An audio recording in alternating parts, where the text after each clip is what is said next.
Hello everyone, you are watching Living Beyond Asana, and I am Brittany Castro, and today on the vlog, I am interviewing yoga teacher, retreat facilitator, and the author of the Clean Yogi, Alexa Nehter. Welcome, Alexa. Hello. Hello. So nice to be here. Oh, so Alexa, you're joining us all the way from Australia. Is that correct? Yes. That's awesome. Yes. So before we got on this recording, Alexa showed me this amazing view right behind her. It is absolutely stunning. So this is exciting. I've never done an interview with someone that lives in Australia right now. So that's super exciting. So I'm you just informed me that you love to surf. Is that correct? Yes. So, yes, that's right. So how long have you been surfing?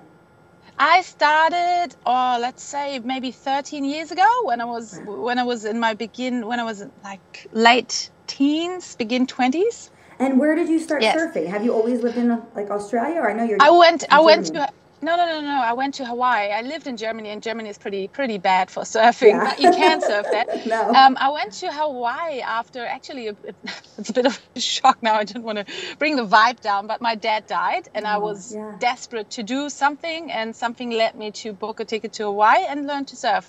Wow. And it saved my life, to be honest. It was really helpful. And through that experience of all of a sudden of changing from being like a binge drinking, heavy metal listening, head banging, green haired or black haired or pink haired person who just wears black, I turned into a flower. Oh. Yes. The Hawaiian lifestyle is so beautiful, and it showed me the way. Yeah. Oh, wow. So what is it about surfing that led you to yoga?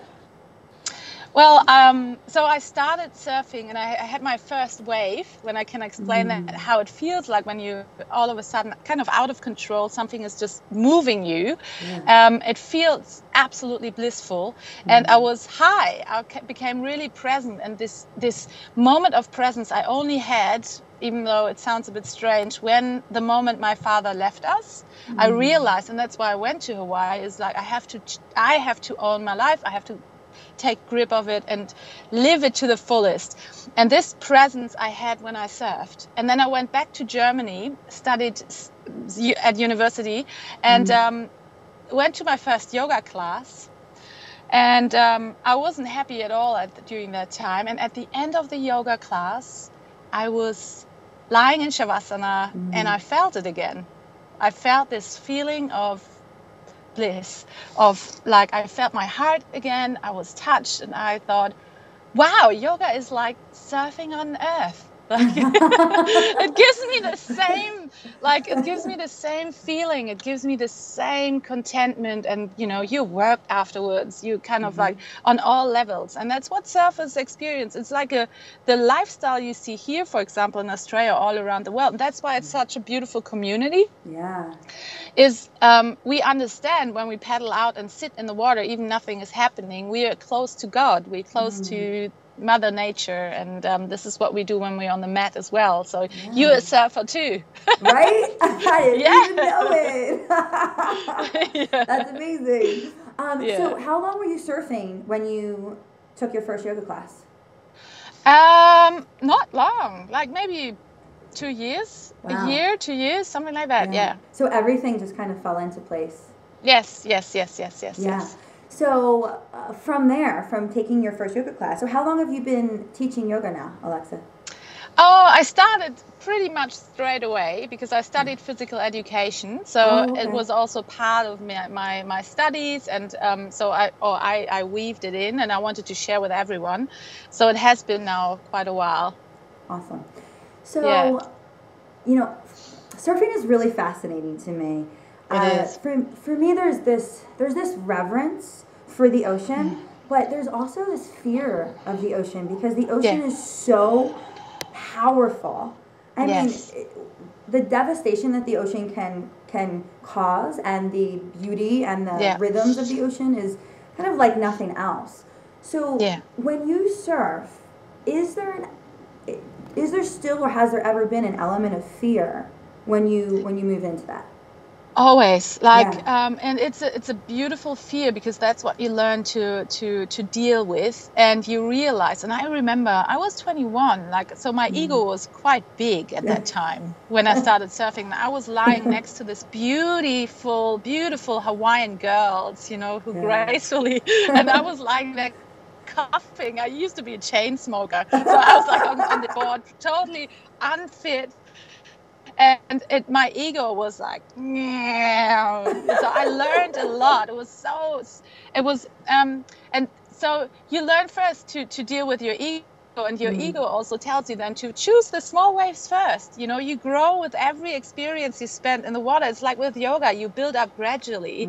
And if you have this confidence that you sit on the edge of the water, everybody's surfing, and you have an intuitive feeling of, no, that's not for me, that you not sit and whinge. You either you stick with it and you say, it's okay for me now, or you go out and give it a go and say, you know, I'm just going with the wave, and really nothing can happen to you in the water. And you learn with every single second you spend in the water, even if you just swim and your board dangles on your foot. So it's, everybody can learn it, and you start small and go, you know, what suits you. And it's like in yoga, some love Ashtanga and arm balances, some people are just in for the yin. So you have in surfing, you have longboarders and who go out in small waves and just fly over the waves, and then you've got the radical surfers who like big waves. It really depends on the person. So how long did it take before you caught your first wave? Oh, I took it straight away. Did you really? On my belly. They call it the bus driver. So you hold on the edges and you're like, yeah, and it goes so fast, and it's beautiful. Like, it's such an amazing feeling. It's it's so much fun, because you, as an adult, we get quite stiff, and as women, we try to always hold ourselves properly and look elegant and not silly and fall. And this is what you learn. You know, you fall in the water, you do weird things, you look funny, and you are the beginner, and you know, and it's, if you get over that, it's so liberating, because that's what society, or what we learn from our mothers, you know, to have grace. But grace can be in playfulness and letting go of any suits we have on too. Totally. So, I mean, there seems to be this like beautiful connection and correlation between. Sorry, that's my antenna on the roof. Like, it's so windy here. This beautiful correlation between surfing and yoga, and I mean, I'm seeing so many metaphors for life. Yes. If you had one kind of metaphor, something that you've learned from both of these, from the connection of these, because it seems like both of these have had a really huge impact in your life. Yes, absolutely. What would be one like takeaway that you can share with us today? It's a big question, I know. Yeah, it is a big question, but the first thing came up in me is go and play, because life is more than just taking it serious and doing it right. Just do it like many of our men do. They just go out and play and get out of their heads and just, you know. And I think especially as women, we have to relearn that. We take responsibility for so many things, even in our yoga, that we just let go of having to be something or someone, and just be playful. That's like my antenna applauding. Oh, it's beautiful. Absolutely. And I can tell that was coming from such an inspired place when you said that. Yes. So tell me about a little bit about the Clean Yogi. About the Clean Yogi? Yeah. Yes. I'm so sorry. The wind must have turned now. But we take nature as it is, isn't it? So, so the Clean Yogi, it's my book that I wrote. It took me ages. I remember I was even writing it in the desert in Western Australia while being on a big surf trip. It's about how, because I have been everything but but clean. I used to smoke and binge drink and didn't know much about nutrition at all, because I never learned it, even though I studied physical education and human biology, and there was nutrition elements in it, but very old school. So I studied nutrition and just to educate myself. And that book is for all women who haven't got the access to those information, and I broke it down really easily and made the information accessible for everyone, but in an easygoing way, not too serious either.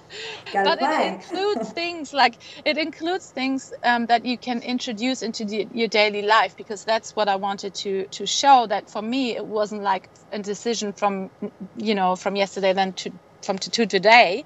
It was a gradual change and a self-kind change, that I included little things every day. So that book has lots of little tools, and you just choose what you like, what suits you the best, so you empower yourself with every positive decision you make.